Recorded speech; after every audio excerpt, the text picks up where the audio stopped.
Voilà, l'objet de cette rencontre d'aujourd'hui, c'était la conférence territoriale que nous étions en train de dérouler pour le département d'Hambourg.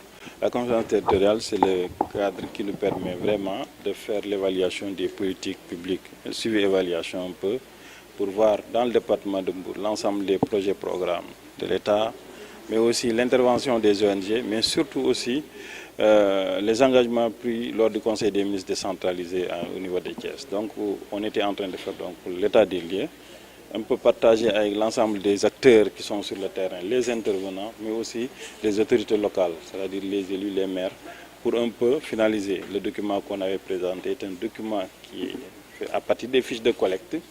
Et nous avons livré vraiment le fruit de notre travail et les gens ont amélioré l'activité. Maintenant, c'est une session, c'est un cadre qui est instauré maintenant et institué par le président de la République depuis 2016. Chaque année, les autorités administratives au niveau local, au niveau département, région, tiennent ce qu'on appelle les conférences territoriales pour vraiment faire le suivi et l'évaluation de l'ensemble des projets programmes et c'est au besoin même apporter des rectificatifs si nécessaire. Oui, on a eu, quand on a fait un peu l'activité, on a vu qu'il y a d'importantes réalisations de l'État qui ont été réalisées à 100%. Et par contre, il y a des réalisations qui sont en cours que nous sommes en train de suivre. Mais à côté des réalisations de l'État, il y a les réalisations des partenaires, des ONG qui accompagnent aussi, suivant leur domaine d'intervention, les collectivités territoriales. Et ça aussi, on a passé en revue l'ensemble de ces réalisations et aboutir maintenant au suivi que nous devrions assurer par rapport aux engagements pris lors du Conseil des ministres décentralisé.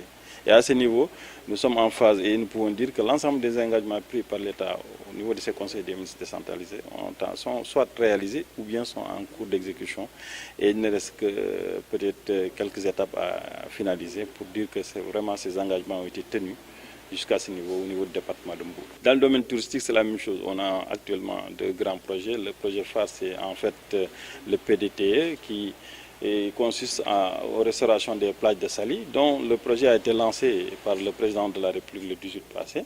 Et ce projet est en phase de démarrage et nous suivons très bien ce projet. Donc, c'est un projet. Mais l'autre grand projet au niveau touristique, c'est l'aménagement du site touristique de Pointe-Sarène, qui a déjà démarré et qui connaît quand même une phase d'exécution très satisfaisante au niveau de 40% d'exécution.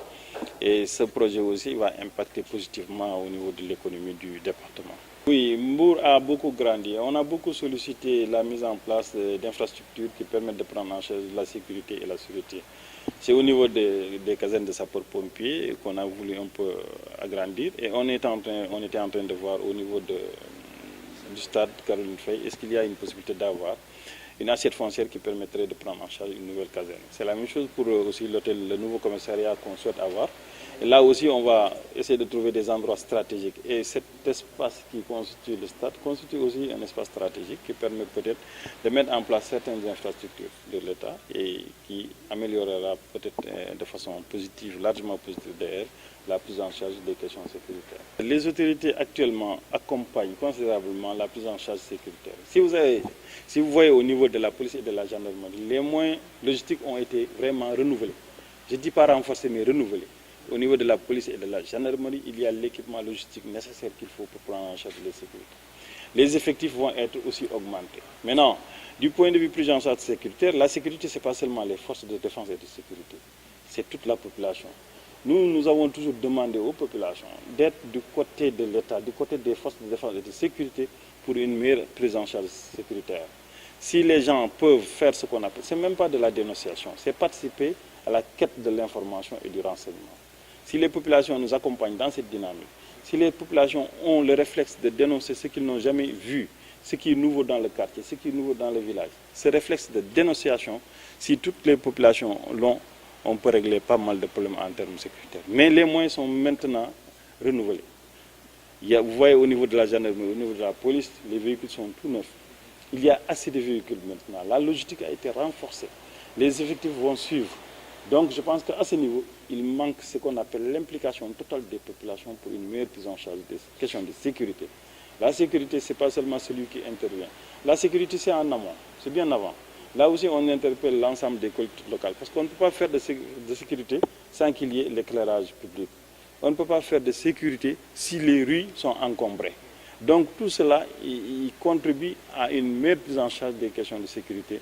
C'est comment faire pour de sorte que la cité ou bien la société soit bien assainie pour que les gens puissent vraiment se mettre là où il faut et permettre maintenant à l'agent de sécurité qui doit superviser, qui doit surveiller, qui doit anticiper sur beaucoup de choses, d'avoir l'information nécessaire, d'avoir le renseignement utile pour contrecarrer ou anticiper par rapport à une action qui allait être menée. C'est ça la sécurité. Donc à Mbour, les cartes d'identité continuent à venir. Actuellement, les cartes sont disponibles au niveau de Mbour et je pense que le bureau des cartes d'identité au niveau de la préfecture fonctionne tous les jours et ils ne sont pas avant 17h18. C'est vous dire que les gens viennent de tirer leurs cartes actuellement à Mbour.